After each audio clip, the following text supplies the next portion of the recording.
deserve to be free and equal. The child is not fit to govern an empire. The forces of darkness. You can control dragons. With the dragon army at my command, I can crush the Empress. This has got to be some twisted magic experiment gone seriously wrong. Have threatened to conquer a kingdom. What can I do to stop Profion? If you can obtain the Rod of Savril, you could control red dragons. I suggest we lay low, let the whole thing blow over, come back, rob everybody. There's one small problem. Problem? I kind of committed us to find it. Let their blood rain from the sky! Trust me. I hate when you say that. Don't touch that. Kill them slowly. You finish the maze, you win the prize. You'll have to do better than that. They must complete this task alone. You know, I love the way you track. I'll get Marina. You get the map. How you get the girl and I get a map? We gotta work out some new plans. I want them found. Do you really think you can steal my destiny? Be careful. You too.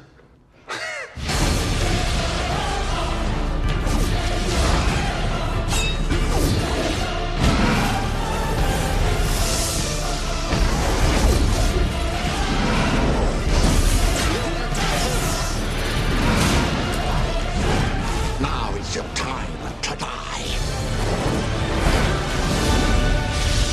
Dungeons and Dragons. You want to play, do you?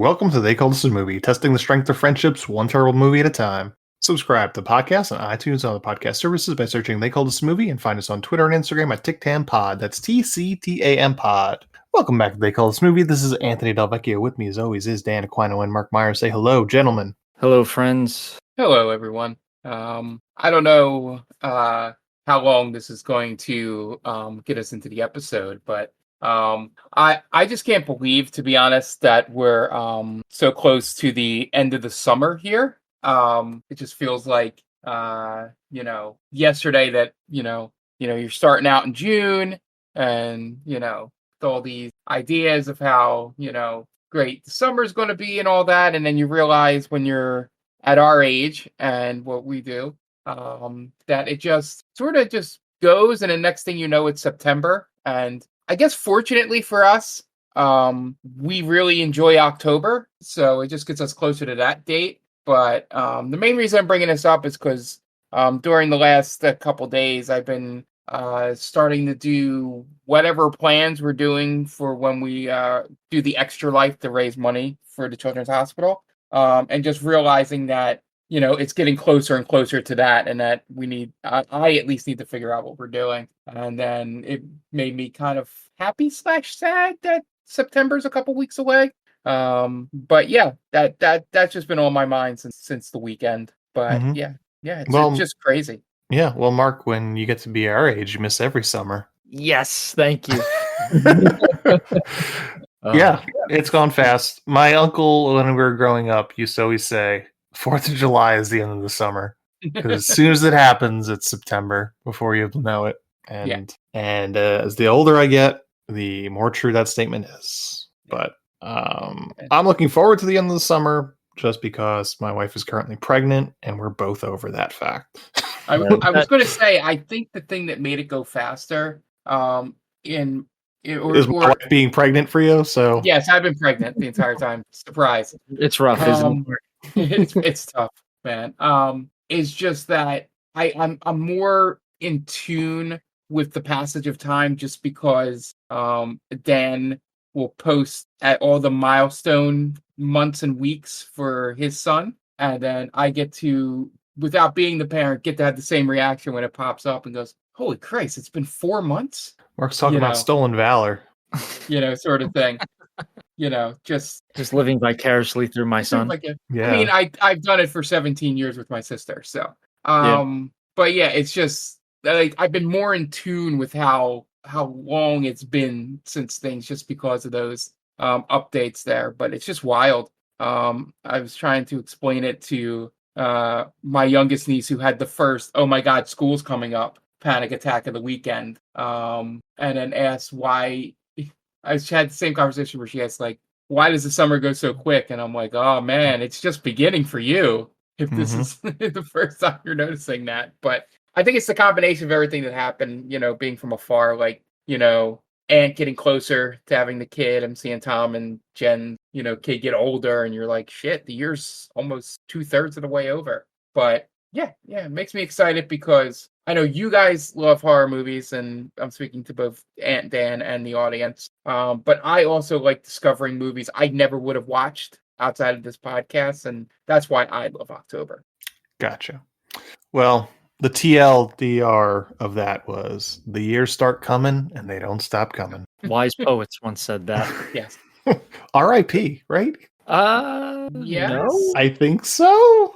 You're right. Yeah. Right? Yeah, I think that, yeah, I was going in my head, I'm like, I think one of the three faces of Fieri died. Yeah. Yeah. Rest in peace. R.I.P. Guy from Smash Mouth. Yeah, September 4th, 2023. Almost a whole year. Yeah, it's his anniversary. I guess we should make the pilgrimage to Venice Beach, maybe? I don't know. Somewhere where ska is pretty big. I think that's probably Venice Beach. He was born in Santa Clara. Okay, so yeah. That's where I got engaged. So Look at you. Yeah, look at that. I was channeling my inner Steve Harwell. I just learned that was his name. I didn't know. I just know it sounds right. Singer of Smash As it says on Wikipedia. Yeah. Mm-hmm. Well, so to celebrate, we're gonna watch Shrek, followed by not the League of Extraordinary Gentlemen, Mystery Men. Yeah, that came out first, so they coined it, and Shrek just piggybacked off of that. Yeah. Dan got excited for a second. We mentioned League of Extraordinary Gentlemen. I did. Oh, we're gonna watch that again? Sign me up. All right. This week we watched a movie, if you could call it that. But this week was Dan's pick. Dan, why don't you introduce this week's movie? Okay, so the movie that I picked, we have a little bit of history with, I'll say, where we play this game actively, and we went and saw a live podcast recording of How Did This Get Made, covering the 2000 movie Dungeons and Dragons. So this was something that I think was a long time coming for us, particularly because, like I said, we play the game, we enjoy everything that D&D has to offer us, and I thought that this movie is perfect because D&D is so it's kind of like the epitome of world building and storytelling, right? Every person can make their own story, their own lore. They can homebrew things, and this movie is so restrained in its world building and lore, where it should not even be called a Dungeons and Dragons movie. Yeah, it's basically it's almost like a Indiana Jones ripoff at times. And I thought it was just very, very boring in that aspect, where you have literal compendiums of monsters and characters and stories, and you narrow it down to 2 humans or 3 humans, an elf and a dwarf, which is, if you were to play a D&D game, is probably one of the worst companies you could think of. It's just so boring in that aspect. So I thought it would be fun to talk about this kind of movie and see where you guys are coming from as avid D&D players. So yeah, that's what I was thinking. Okay. Mark, where you come from with Dungeons and Dragons?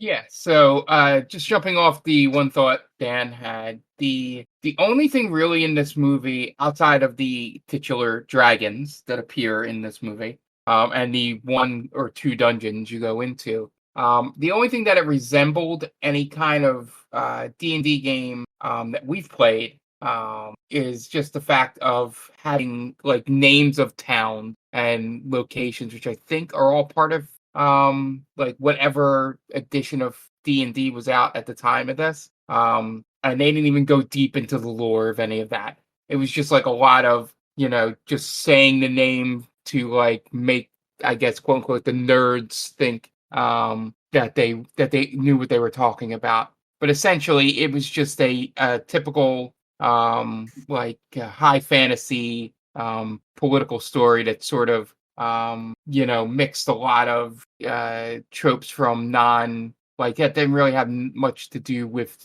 D&D itself, and they just transplanted some things that would be in like if you weren't doing high fantasy, like instead of having something that can control people, they control dragons. That the elves were like these magicians, which I don't even know. I guess that would have been that edition that the one guy said that, elves are magic, we don't use magic or whatever.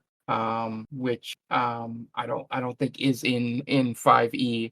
But yeah, I think the main takeaway I have with it before even getting into the movie is essentially there were a lot of people in this movie that I saw popped up and were like people that in my mind I thought they had to be like somewhat famous. And then I look and I was like, they're not in anything. Like the lead character definitely looks like a guy that would have been in some B-level like like romantic comedy movie or like teen like movie at the time. And he didn't really do much. The main girl, I think the thing I saw her on was when she played an adult on a really random TV show, Dirty Sexy Money, was where I kind of recognized her from, but she didn't really do anything. Unless if you really loved the show Jag. I think she was on there for like 60 episodes I saw. And even like Marlon Wayans, as much as he's probably famous and all, on the fame scale, I would imagine that Damon is the more famous of the two. So even he was like a little less famous than you would think. Looking at this, you're selling the Wayans brothers overall shorts. You're acting like there's only two. Well, there's a lot of them, but yeah. Well, yeah, but you're like, of the two. There's Damon, there's Sean, there's Keenan Ivory. He might be one of the most popular, I think. Yeah. My point with the Wayans, I always thought Damon and Marlon were sort of like tied at the hip a little bit sometimes more than the other ones. Sean and Marlon. Sean and Marlon. Okay, that's where they're the Wayans brothers. Yeah. Of the TV show and of Little Man fame and White Chicks. Yeah. Scary movie. That's where my thought and confusion got. But it was just like it felt like everybody in this movie should have been a little more famous than they were. Outside of obviously Jeremy Irons is just being Jeremy Irons and just trying to do what he could with the script but also phoning it at the same time, which was kind of weird. I don't think he was phoning it in at any point. I think he was chewing all of it, all the scenery. I think he knew what movie he was in and just went for the gusto. That's true. Like a little Nick Cage sort of esque of knowing that the script might be shit, but I'm gonna be 100% my level of actor with this shit. Yeah. I think the difference being Nick Cage is more sincere with his over the top, where in this movie, Jeremy Irons is really just more, again, like Anthony said, just chewing the scenery. And then the other one, and either I overrated in my head or haven't really seen many of her movies, but Thora Birch was kind of terrible in this movie. Ooh, she is a charisma vacuum in this movie. Yeah, she's like getting to Kevin Durant levels in this movie. This was after American Beauty, I think. Yeah. That's from like I was like, was she always a bad actress? It's like they showed her Natalie Portman in The Phantom Menace, and they're like, do less. Do that. Well, this movie definitely screams Phantom Menace. Yeah, there's a lot of that in there. Yeah, that was the first. I didn't think which was out first, but obviously I think Phantom Menace was out first, but yeah, a lot of the Phantom plot, Menace was 99. yeah, with the it felt like a lot of this, if it wasn't high fantasy D&D, could have been those two movies could have been the deep impact of and Armageddon of this type of political drama, Yeah. this sort of thing. But yeah, in terms of just the movie in general, I couldn't. Again, I think a lot of the things that might have been like D&D, I'm saying in quotes here. I know we're not on video, but they might have been playing a different edition, so some of the things might have not just translated that would have translated to people playing back then. But I also think it was a lot of what the creator and writer thought Dungeons and Dragons was. Like someone that never played it but just heard about like a nephew playing it or something. And just kind of meshed it in with their own knowledge of, medieval dragons and magic and stuff. Because a lot of this stuff doesn't make sense, and even the plays for comedy aren't well done. And the dwarf is just there because you're supposed to have a dwarf, essentially. From what I remember, it doesn't do much. None of them do much. Yeah, the only one that's pretty cool, that's not one of the main three, is the elf woman. I want to say Norda. Yeah, and she has some pretty cool scenes in the fight scenes that she's in with them. But outside of that, it's why I'm so glad that Honor Amongst Thieves, the new one that came out, was so much better and so much more tied into what actual D&D is. That I'm glad that people that have played it a long time, much longer than we have, actually have something they can point to instead of this disgrace of a like a live action version of the game they've been playing. But I will say parts weren't as bad as I remember. They called us a movie. I'm sorry, Jesus. That's the name of our show. That's our show. How did this get made? Made it out to be. I think the parts that they really drilled in on a little bit from what I remember were just more mundane to me than, but that could have been, they were putting on a live show, so maybe that's why. But yeah, there's so much potential here because Honor Amongst Thieves proves that there's enough here to make something. It was just more boring and just lacking any kind of like entertainment factor in it. Okay. As for me, yeah.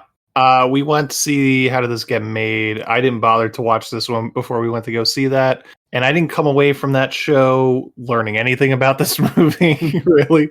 This is bad. And we've said that a bunch of times on the history of this podcast. It feels super cheap, and it's astonishing the lack of star power in this film, which was supposed to, I'm assuming this was a summer blockbuster, short of Jeremy Irons, Marlon Wayans. I think. What was that? Came out in December. Oh, wow. Yeah. The holiday season. And do you want to hear something even crazier? Sure. Exactly a year later, New Line Cinema releases The Fellowship of the Ring, which is like the polar opposite in terms of star power and general look of this movie. We just talked about this like a couple of weeks ago about how inconsistent New Line Cinema specifically was. Yeah. And I don't remember what movie we were talking about, but yeah. But the main guy is like, man, you've got a very forgettable face. No one's gonna remember you, Justin Whalen. I kept thinking it was Keith Coogan, the guy from Don't Tell Mom the Babysitter's Dead and Adventures of Babysitting. He kind of gave me those vibes. I think Keith Coogan's older though. Yeah, but him of anyone in the movie was like, he has to be famous, is what I kept saying as I was scrolling. I'm like, how does he get this role? Yeah, he wasn't on some kind of like TGIF show or something. Yeah, you gave it to like one of the London twins, Jason or Jeremy London. Probably would have been a better choice, even though they're not like particularly good actors, but could have been better. Yeah, as we said, Thora Birch. Whew, man. Has she given up acting? Cause no, her last credit was in 2023. I saw. Wow. Yeah, surprised because This was bad. The CGI is terrible. I don't care that my dog barked at the dragon. His opinion doesn't matter. These are the worst looking dragons I've seen in a while. Yeah. Oh yeah, they were terrible. I scolded him. Level bad. I scolded him. I was like, "Don't bark at that!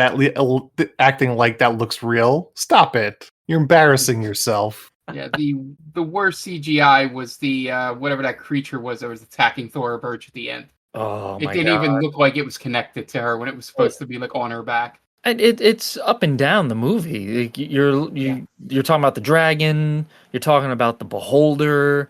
You're talking about the little imp thing that follows the ear rapey guy. Mm-hmm. Yeah, I mean, I don't want to touch on things that not necessarily, but I don't want to necessarily touch on things that how did this get made touched on. But like even the CGI of the henchman, Damodar, right? I think his name is. Yeah. Mm-hmm. Like when his ear stalks come out, I mean that looks terrible. Yeah, it's just up and down. The costumes look atrocious. Mm-hmm. It's insane. The armor that the bad guy wears looks like cosplay. Okay. Speaking of armor, Norda has the most distracting armor I've ever seen. A literal breastplate. Yes, accentuating the nipples on a breastplate, which was definitely a choice. And they're just out and about in like every scene she's in, like the foreground. It's real bad, that stuff, and even the like the rod that they have to get at the end, the one that controls red dragons, that just looks like a child's toy. Mm-hmm. Yes, when he's running around, when our main character's running around with it. I thought for the entire movie that Snails was going to reveal himself to be an elf because of the hat he wears is covering the tops of his ears. That would have been much better. Yeah, that's true. I think piggybacking off of that, we don't know anything about our two main characters. Nope. We just know they're thieves. Yeah. There's no. I think this movie could have used a little preamble where there's a young Snails and a young Ridley, like growing up on the streets, and best friends forever, right, Snails? That's right, Ridley. And then fast forward to them as adults. But that would have involved a longer runtime. So I disagree. that's a good point. That would have added 3-4 minutes. Yeah, and what this movie there's a lot of things this movie needed, but I just, even though it's kind of tropey and stereotypical, it needed something to be revealed about one of either Snails or Ridley, in terms of like maybe Ridley was a secret mage, or like you said, Dan, that Snails was a secret elf.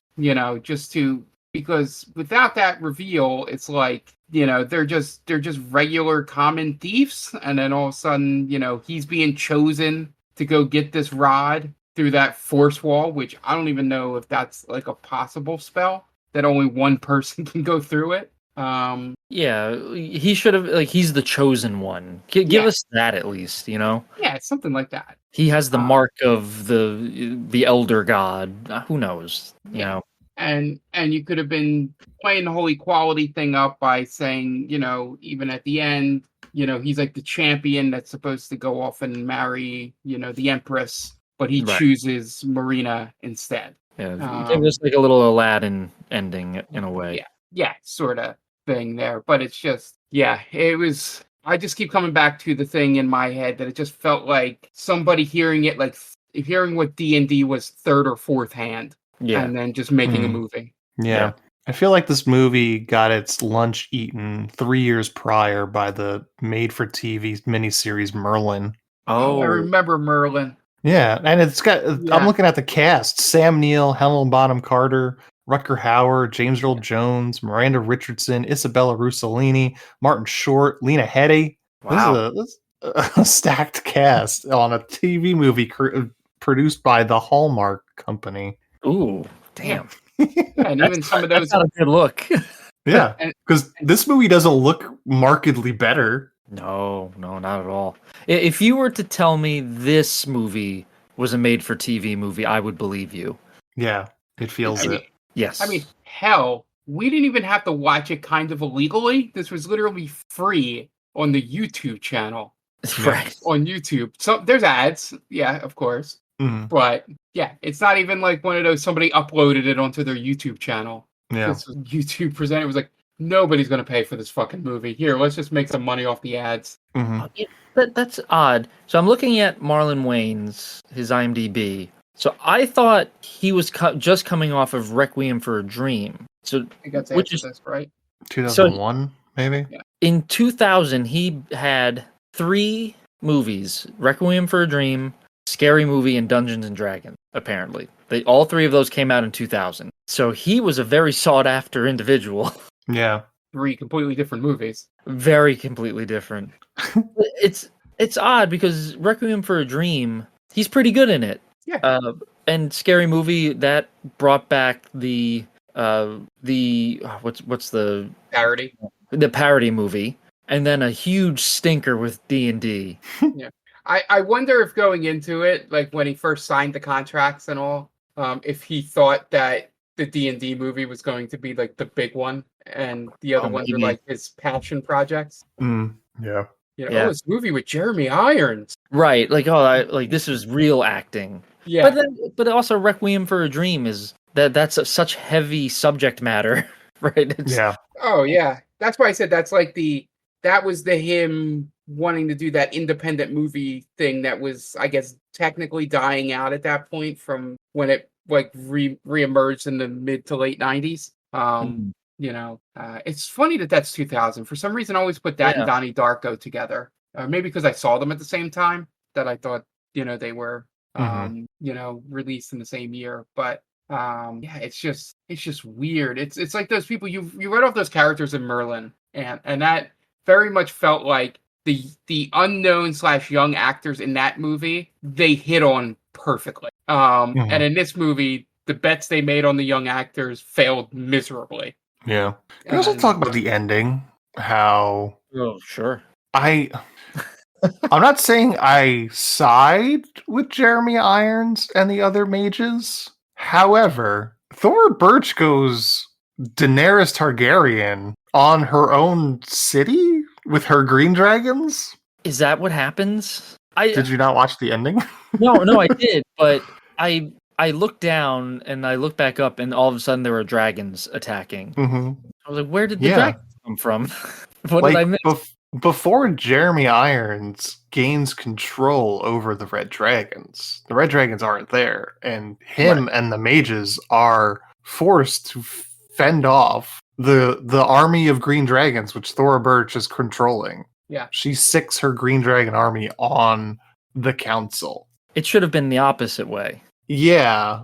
It feels dirty to root for her at that point. Yeah. It's like no one wins. It's like the ending of Rocky V, where you don't feel good about the hero's ending. No. Go ahead, Mark. I'm sorry. All right, I'll go. Thora Birch essentially went nuclear in this, right? She was the United States, where if she wasn't going to get what she wanted, like, I'll just use dragons then. Yeah. So I guess you could make the argument that Jeremy Irons was retaliating. It's like a preemptive strike for her. Yes. Yeah, because essentially, if we didn't already know he was evil from the beginning of the movie, you could have gotten a lot more people on his side. But he made himself chewing the scenery early on, so kind of cartoonishly evil, that there was no way of having any empathy for him in that point. But you're exactly right. Like, it feels like a scene is missing as to why she goes, as Dan says, nuclear with the dragons, just out of nowhere. Yeah, I agree. Yeah, there's not even like the Crimson Knights or whatever his thing is called. Like, there's no scene of them trying to kidnap her or something. And she calls the dragons to save her or something. It's just all of a sudden I think Jeremy Irons just goes, "There comes the dragons." Yeah. my bugaboo with the ending is in a scene prior, we watch as Ridley enters a portal to get to the tower, the mage's tower. So it's just him. And when all hope seems lost, out of nowhere, the rest of his companions show up. Mm-hmm. It's never explained how they do it. They don't even have like a little cutaway, like, oh, we need to find a different route or whatever. Well, I know of a way, because one of them is a mage. Mm-hmm. So it could have been, why not have a little scene where she's saying, oh, I can get us there, but it's going to take me some time. It's just, they just show up out of nowhere. And that's kind of it's a little bit of a running gag in this movie where people show up where they need to show up in exactly when they need to.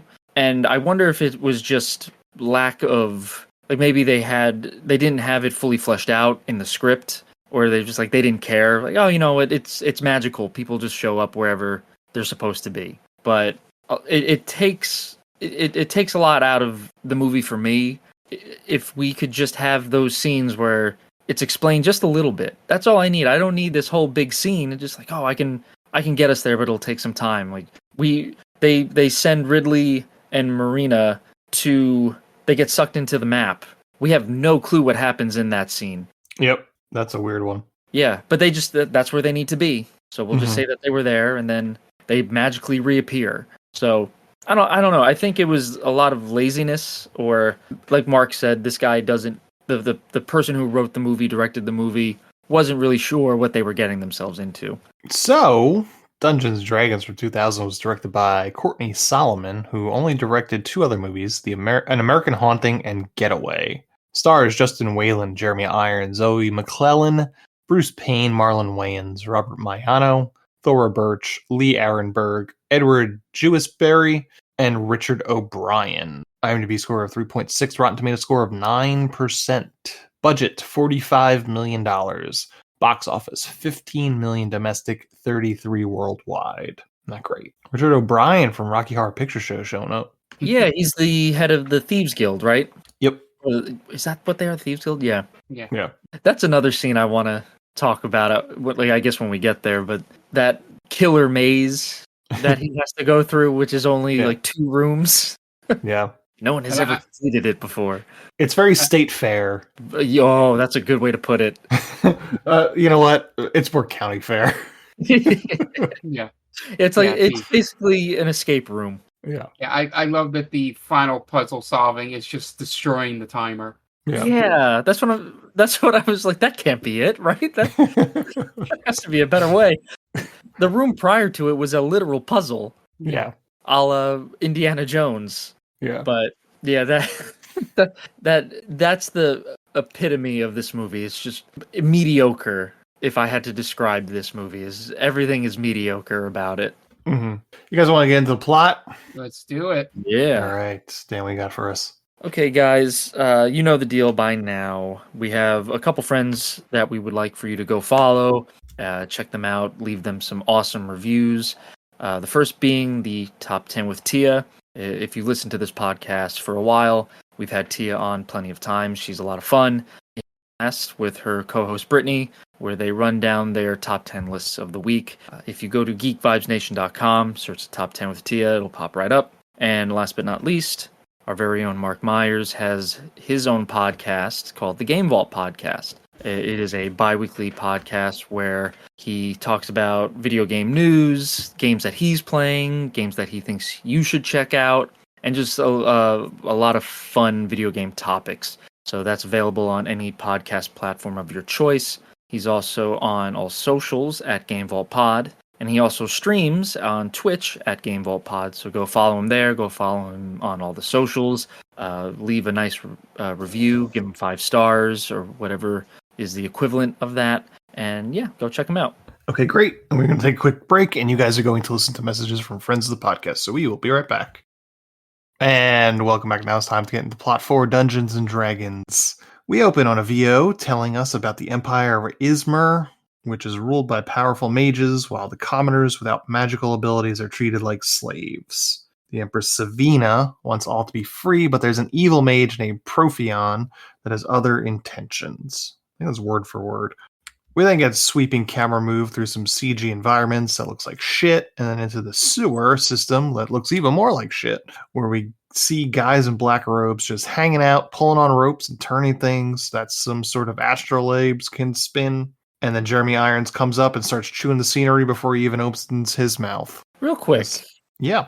From the beginning, when it's mages look down upon the common folk and the common folk are treated like slaves, are we ever really shown that?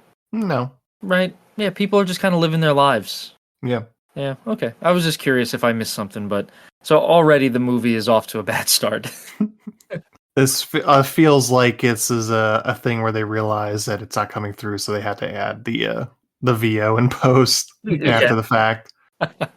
It didn't test well. Yeah, fix it up somehow, right?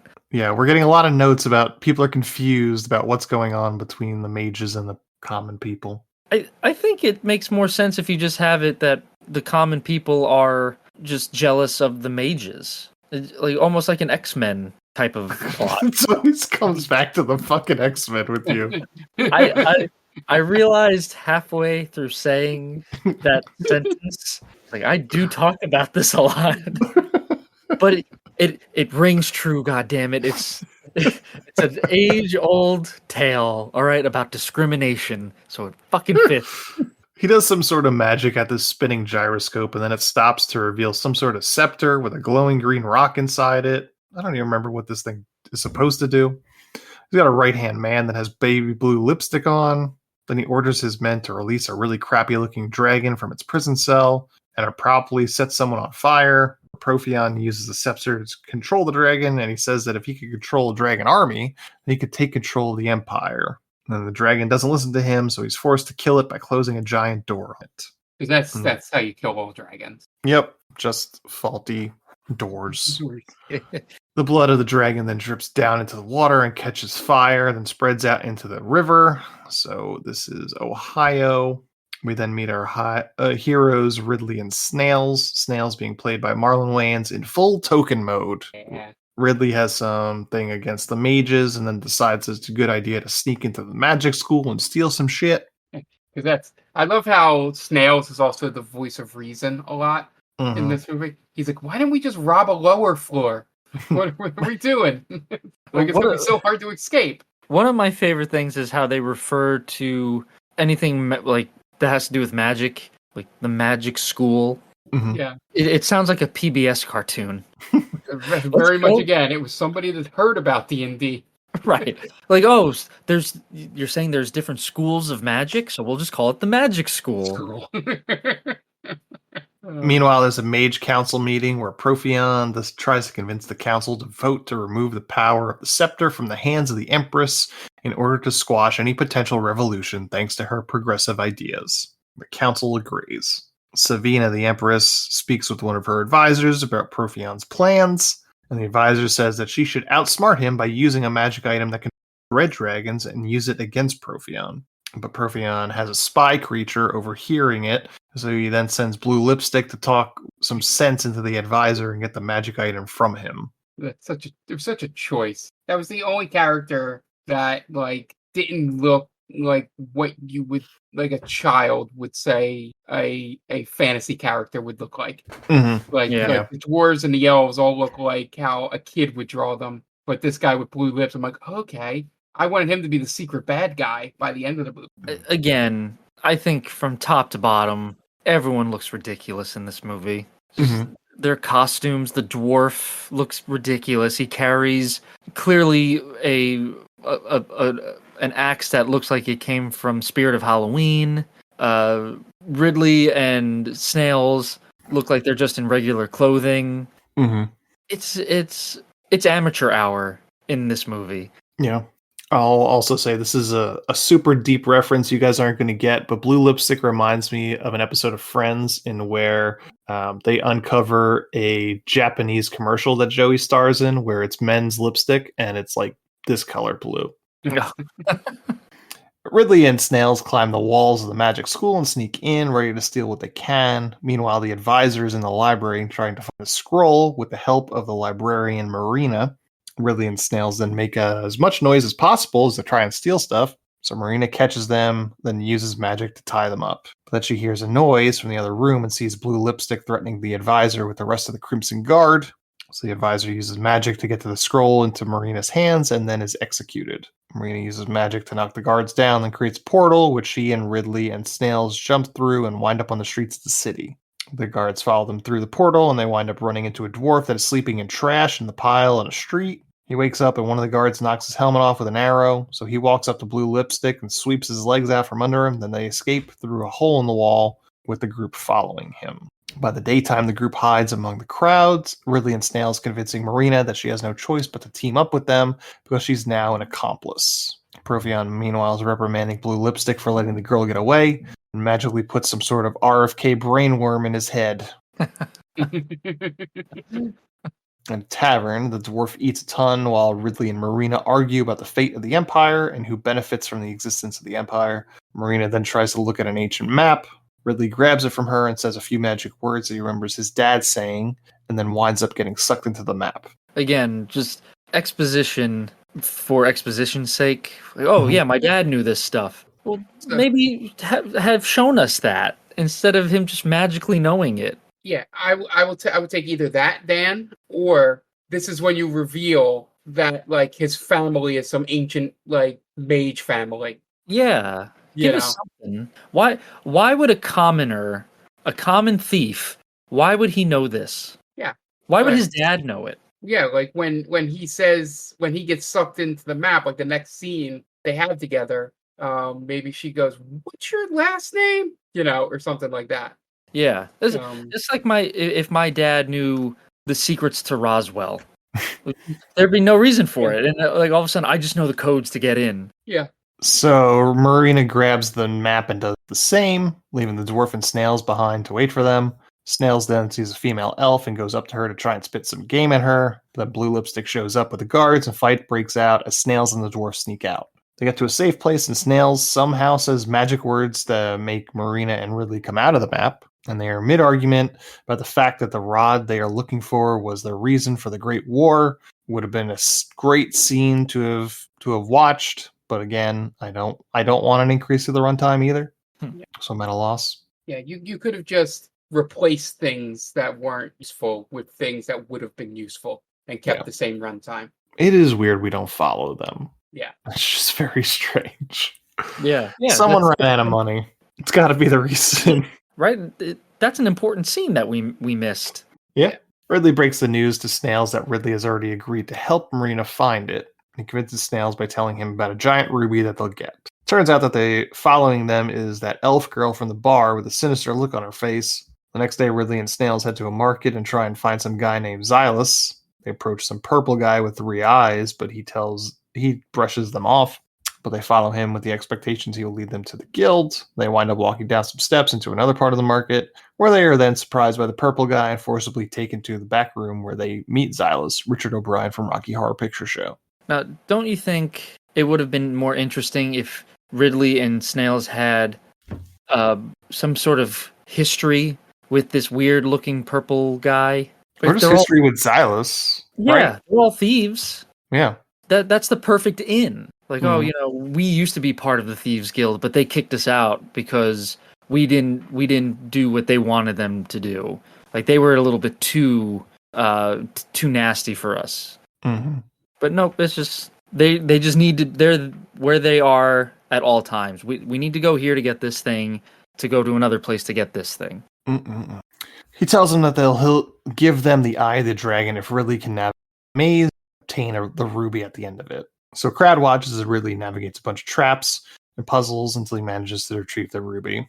But Xylus reneges on the deal, telling Ridley to hand over the ruby with threat of violence, and then Blue Lipstick shows up with the Crimson Guard.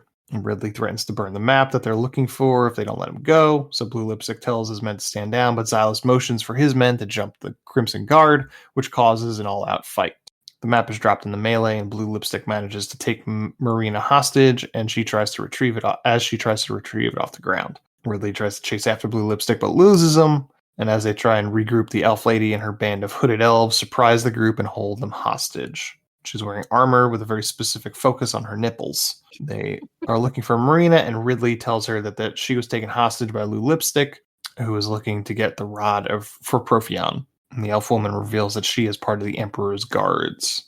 So the elf woman, Norda, calls the Emperor in her magic compact and tells her about Profion's plot to get the rod. And the Empress tells her that she needs to get to Blue Lipstick and get Marina and the map from him. In a movie that has some bad acting scenes, this has to be the worst acting scene. It's like Thora Birch never had to act opposite like nobody before. So, like, it was the worst dialogue I've seen from an actress who has, at the time, had some kind of respectability. This is when I had the wake up call in my head going, wait, is she always terrible? I wonder if it was just like she wasn't given proper direction or something. Yeah, it just really bad. Yeah. I don't know her motivation outside of just I want people to be together, which is a fine message, but like why? Why is it that why are you fighting for this? You know, what are your ideals outside of that? Yeah. It's very generic. I want all these everybody to be free and equal. I'm like, well, all right. Well, you're the Empress. Can't you just do that? Right. Yeah, what's stopping you? These people are suffering under your reign. Yeah, I think you need some, again, just like a little form of dialogue where it's maybe she just became Empress. Yeah. Right. Or maybe we just learn more about what it is that they don't have that makes them unequal. Right. Sure. Yeah, I agree. I think you have to give us a little extra there. You can't just say, I want people to be free and equal. That's what we all want. Yeah. So Norda decides that Riley, Snails, and the dwarf are tied with them to track down Blue Lipstick. Blue Lipstick, meanwhile, is interrogating Marina, asking her why they were in the Thieves Guild. She says they were there to get money. He then uses his brainworms to suck information out of Marina's head. Real quick. Mm-hmm. This scene, again, terrible CGI, but did you notice that there were actual lumps that were going from Marina's head to Lipstick's head? Oh, yeah, in terms of the information? Yes. Like, that's not how information works. It's not a physical, tangible thing. Yeah. It's like if you could see, it's like you could see a voice go through a telephone line. Right. Yeah.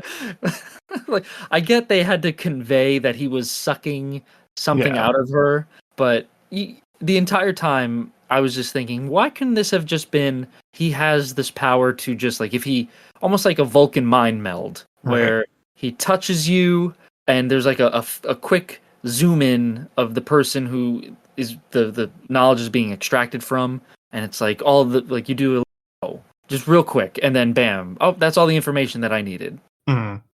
The group tracks in the forest and pushes on, hoping they catch up to Blue Lipstick. In the morning, Ridley and Snails scale a wall and sneak into the fortress by throwing a rock to distract some guards and a couple of beholders. They split up once they're in the dungeon. Snails sneaks into Blue Lipstick's office and winds up falling into a trapped carpet, which acts like quicksand.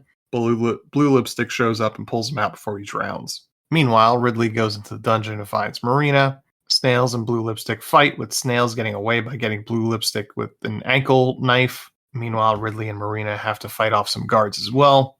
Snails makes it to the outside, but winds up at a dead end with Blue Lipstick behind him. Snails man's up for a showdown, and Blue Lipstick just beats the shit out of him. Yeah, that was despite it being villain on hero, I kind of chuckled a few times at how badly he was beating the shit out of Snail. When he throws his body out the window. Oh yeah, I let out a huge laugh. like this is the big scene where, you know, you're supposed to feel really sad. It's a very emotional moment, and it just falls completely flat. Yeah, it's just so unnecessary and over the top. Yeah. Ridley and Marina show up, and Blue Lipstick says that he'll let Snails go if Ridley gives him the Eye of the Dragon. At that moment, Snails tosses the map on the ground, causing Blue Lipstick to kill Snails and toss him off the ledge. Ridley does a really bad dramatic no, and then tries to attack Blue Lipstick, but he deflects each swing of his sword, then goes to put an end to Ridley by driving his sword through him. But Marina finds a bag of magic powder dropped by Snails and uses it to blast Blue Lipstick, then makes a portal that she and Ridley run through. There's a council meeting where they have already voted against the Empress to give up the scepter. The Empress tries to appeal to the council while Profion speaks against her, telling them her idealism is going to get them killed. The Empress refused. Okay. I'm sorry, by who? The common people? I guess so. I mean, they're magic users. They could easily stop normal people, right? Hey, that's what you would think. Yeah, it's flimsy. It's a flimsy plot in that aspect. Yeah. The Empress refuses to give up the scepter and storms off. After she leaves, Profion rallies the council to act against tyrants and start a war. With Ridley injured, Dorna takes the group to an elf healer who works some magic to bring him back to health. Later, Ridley and Marina talk, and Ridley's upset that Snails died for a political argument between two mages, and Marina won't understand because she's a mage. But Marina tries to tell him that the Empress is trying to fight for change, and then they make out. Next day, the elves give Ridley a magic sword, and they're on their way.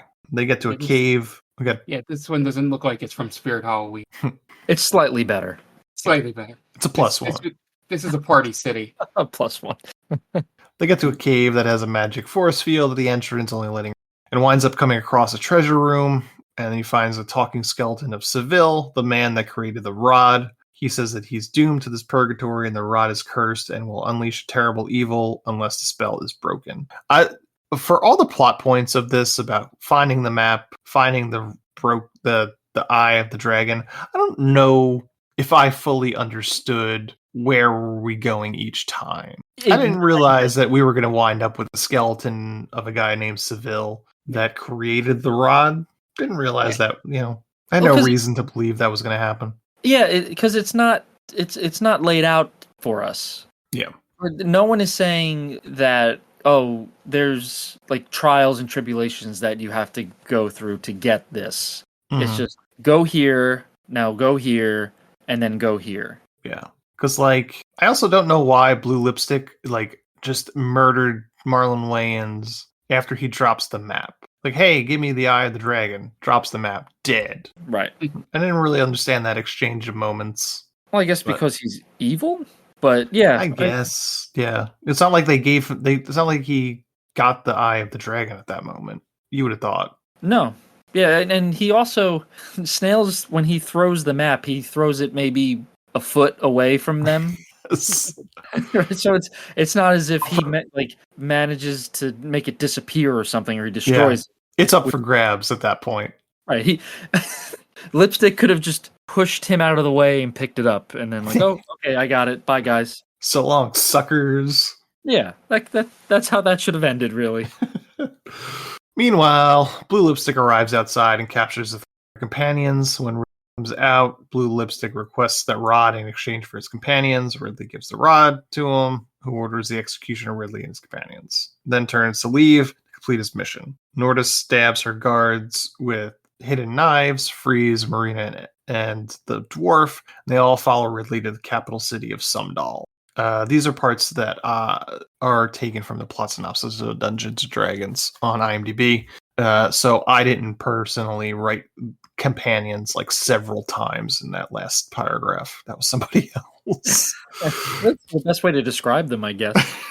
Yes, but use a thesaurus, for God's sakes. Meanwhile, in Sumdal, Profion uses mages to fight the Empress. Savina calls forth gold dragons and fights the mages. I thought they were green dragons. You can't tell from this shitty CGI. Damodar shows up. Good. I'm sorry, I was going to say at the beginning when you were saying green dragons, I think they're gold, but I wasn't 100% sure enough to question you. Yeah, I was unaware. They looked like, I guess they looked like green to me. They look like puke, really. Puke color. Yeah. Well, my dog thought they were real, like an idiot. And Profion reluctantly frees Blue Lipstick from the creature in his head. Profion then climbs to a high platform to summon red dragons to fight the gold dragons. Ridley arrives and battles Blue Lipstick, stabbing him and throwing him off the ledge, avenging Snails. Then attacks Profion, who disarms him and shoves him back. Ridley's companions, arrive and fight Profion one at a time. Ridley picks up the fallen rod of Seville and fights the power it holds. Profion encourages Ridley to use the rod, but Ridley refuses and destroys it. Empress Savina then arrives and condemns Profion having a gold dragon come and eat him. She praises all the adventurers, hailing them as heroes. Ridley later visits Snail's grave with the voice of Savina telling the people of Izmir that they are now equal, where he tells Snails that he is now Ridley the Savior, echoing Snails' claim at the beginning of the film. Snails' engraved name then disappears, and Norda tells Ridley not to question his abilities. But Ridley, Norda, Marina, and Elwood, the dwarf, then touch the eye of the dragon and dissipate magically, ending the film. I don't even know what I read right What there. that was? Yep. I don't know what any of that means. My eyes sort of glazed over. Yeah. And that's the end of Dungeons and Dragons. Oof. The ending where you said Empress Savina just automatically declares everyone free and equal. That's what should have happened at the beginning of the movie. Like, was no one left to challenge her on it? I don't get it. I guess all the mages are dead. Yeah, they just followed Profion, I suppose. Yeah. So does that mean all the mages were evil? I guess so. It's never explained. We don't know. Yeah. I'm surprised Wizards of the Coast survived this movie. Yeah. I was watching a commentary on this movie not too long ago, and they brought up how, like I said earlier, how Lord of the Rings came out a year. Probably it had to have been in production while this movie was also in production. Mm-hmm. So they were asking, like, do you think the heads of New Line Cinema saw how terrible this performed and how terrible this looked, and kind of shit their pants for Lord of the Rings? Because that was 3 big movies. Like, this was just one. Like, yeah. Oh man, this could be horrific if this doesn't pan out. Yeah. But as we all know, Lord of the Rings is one of the best movie franchises of all time. Anthony will not argue that. I'll take your word for it. Yeah. I can't say anything. I've only seen the 3rd one. And 16 Oscars. That doesn't just happen by accident, all right? Dungeons and Dragons having any Oscars. Checkmate. Alrighty. Yeah, that's Dungeons and Dragons. Piece of shit. But we are going to take a break, and we're going to come back with 3rd segment. But before we do, you guys are going to listen to some ads, so pay those bills, and we will be right back. And welcome back. And now it's time for our 3rd segment, which is Smash or Pass D&D Creatures. So we're on tier list or tiermaker.com. We've got a whole bunch of D&D creatures that we are going to play Smash or Pass. There are 5 levels. Hulk Smash, that's the wood smash, like break your dick off sort of smash. Regular Smash, maybe, pass, and then hard pass. Now the difficulty is here, we have a whole bunch of pictures. We don't have names of creatures, so we're going to do our best to find ones we know, or at least describe them. Yeah. So I know a couple, but that's about it. All right. So then, Mark, why don't you start us off? Where do we want to start? Looking at that, with my what I always joke about on the show, or am I joking?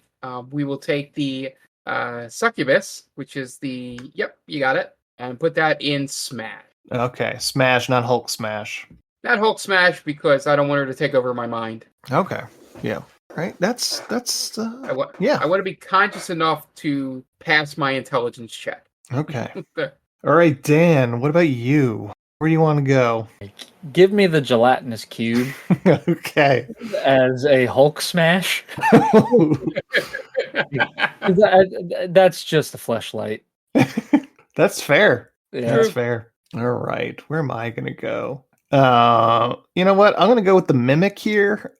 This is a hard pass with all those teeth.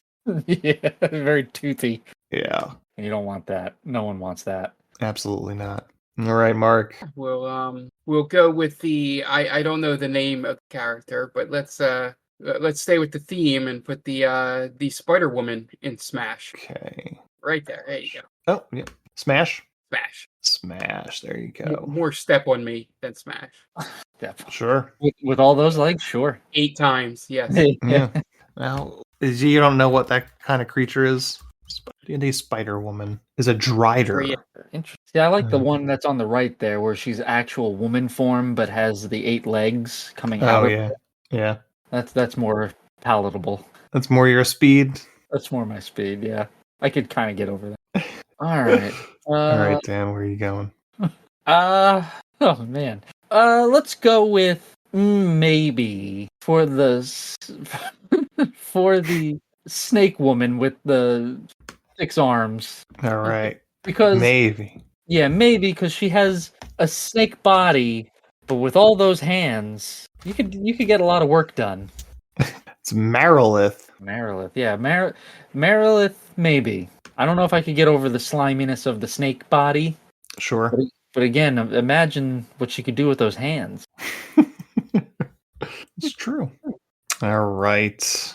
Let's see. I'm gonna go with this angel-looking fella. Not a bad choice. I'm gonna put him in the smash. Yeah. He looked clean. You know.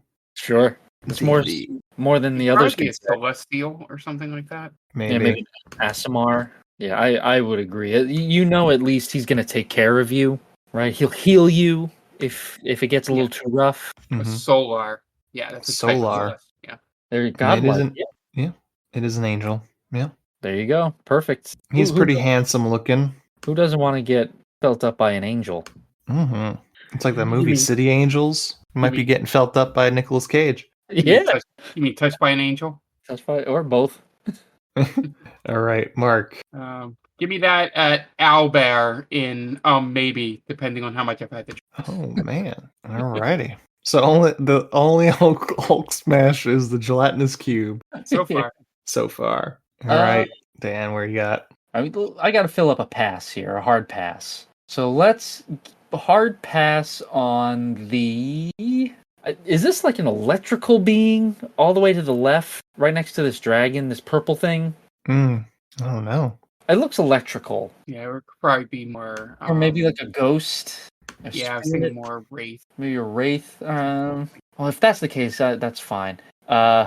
Wraiths are fine. Let's go with what is this? All third row, all the way to the right, next to the purple worm. This to the left. This thing, yeah. Whatever that is, hard pass. That looks like a squid. I don't need it. All those tendrils. No thank you. Yeah. Okay. And that's not a fun pain. It looks like. No, that thing looks like it'll haunt your nightmares. Mm-hmm. Yeah. All right. For mine, I'm gonna go with the werewolf here. I'm gonna put him in maybe. You know, see what he looks like when he's not a wolf. Could be Joe Manganiello. I like your way of thinking there. You're thinking outside the box. Yeah. All right, Mark, what do you got? So give me that. That was second to last row, third one to the right. Yeah, I think it's a Water Genasi. No, all the way on the other side.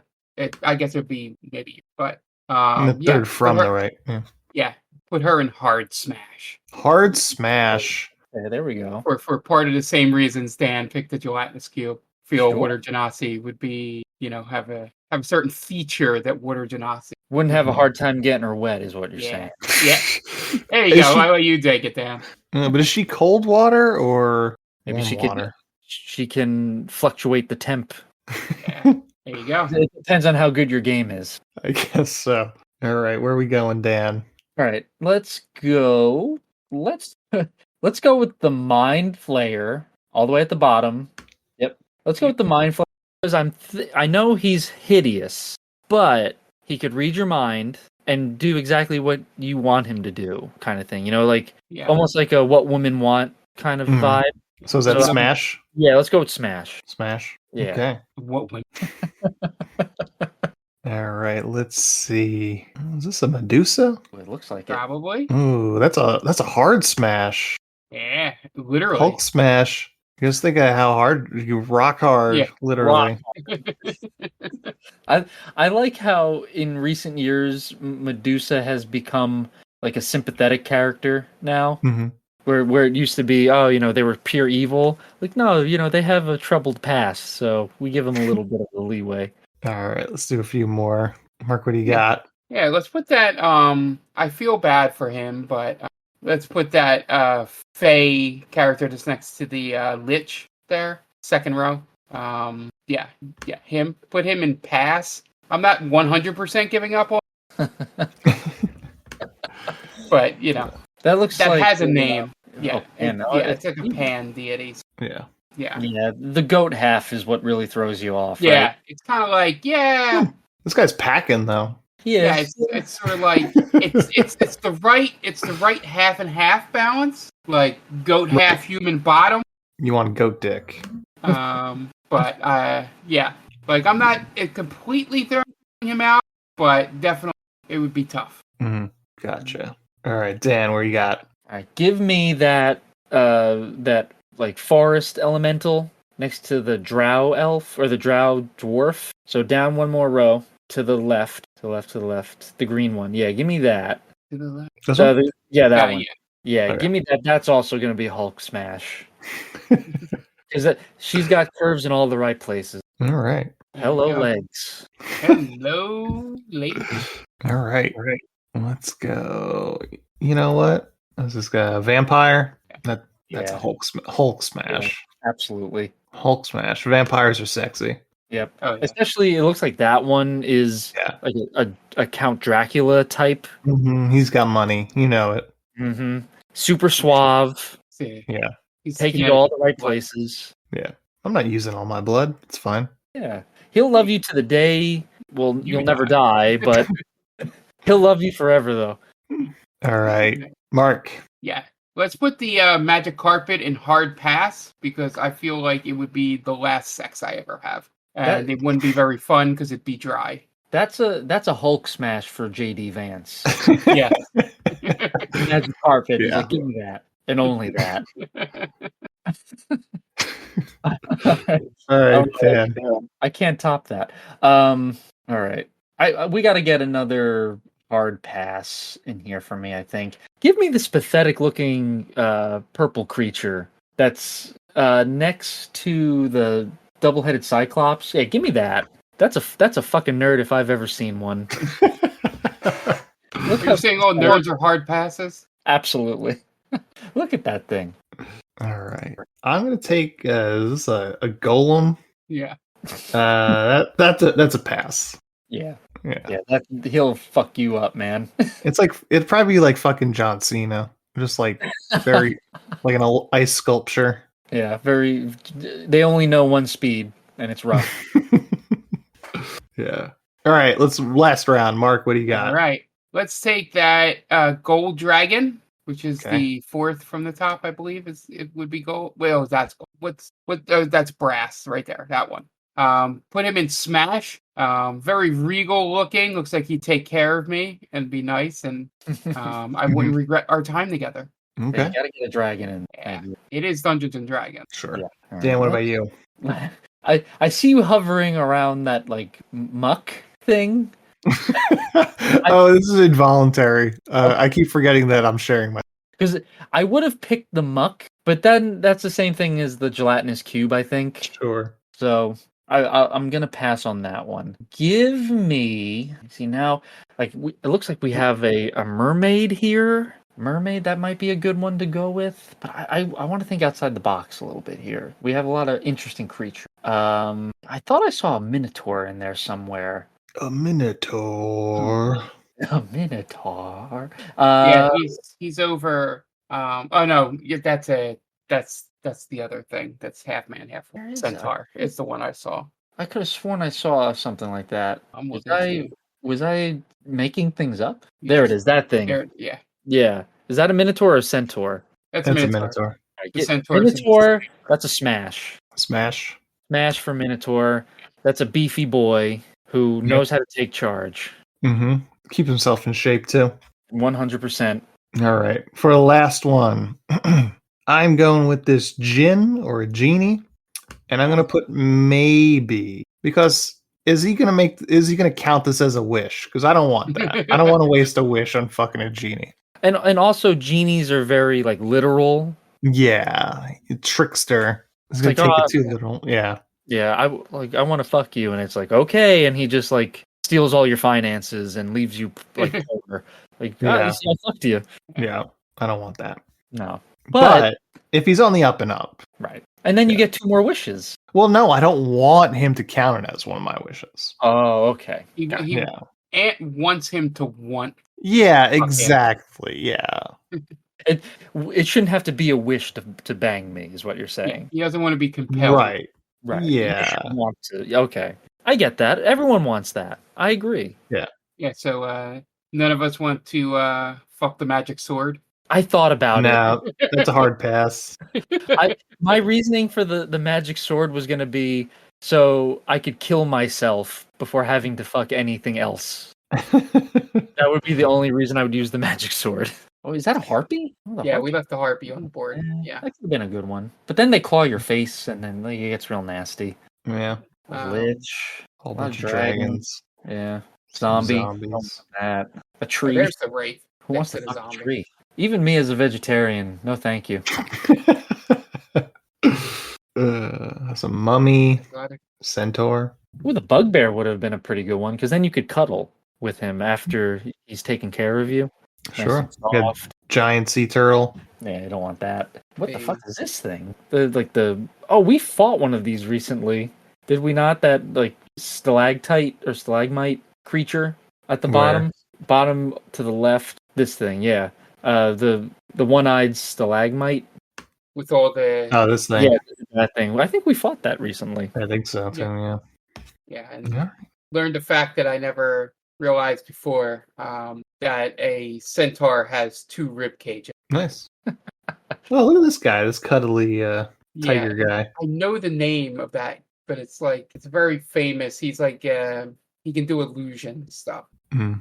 Oh, they have backwards hands, right? Yeah, no, it's not. It's Tigrine. no, Yeah, I don't know. I couldn't tell you. Rakshasa. Yeah. Rakshasa. That's it.